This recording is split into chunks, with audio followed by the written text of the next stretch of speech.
남성분들과 여성분들 흉터도 차이가 있고 그리고 그것 때문에 치료 접근 방법도 달라져야 된다는 거죠. 같은 여드름 흉터라도 남자는 좀 깊고 단단한 흉터가, 여자는 비교적 얕고 부드러운 타입의 흉터가 많습니다. 오늘은 그래서 저희의 실제 진료 경험을 바탕으로 남자 흉터와 여자 흉터의 차이, 그리고 그 차이에 맞춘 치료 방법에 대해서도 알려드리겠습니다.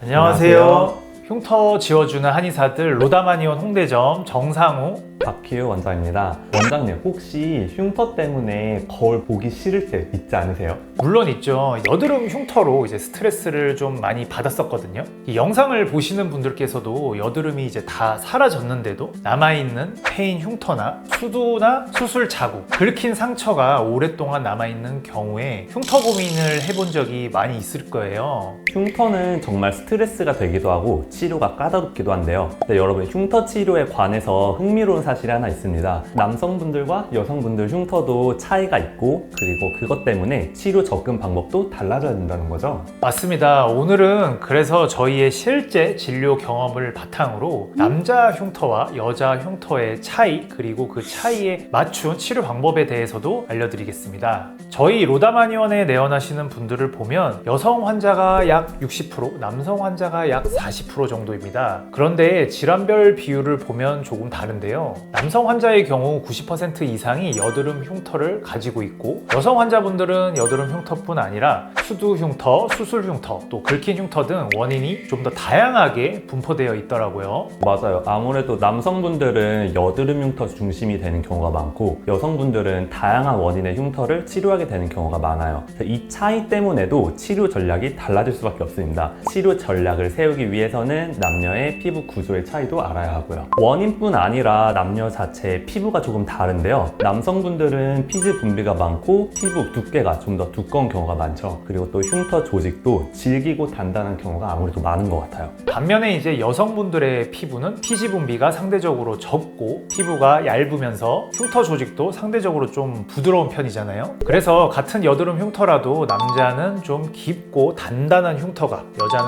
비교적 얕고 부드러운 타입의 흉터가 많습니다. 그렇다면 남녀 각각 흉터 치료는 어떻게 이루어지나요?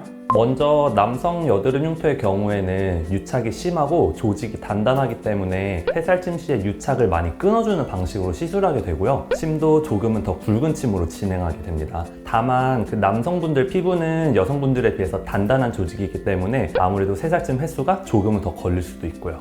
반면에 이제 여자분들의 흉터는 조직이 부드럽고 피부가 얇아서 강한 자극보다는 공간을 넓혀 재생을 유도하는 접근이 좀 더 효과적입니다. 피부에 불필요한 손상을 주지 않는 것이 또 중요하잖아요. 또한 재생을 조금 더 유도하기 위해 약침도 이제 여성의 경우 조금 더 적극적으로 활용합니다.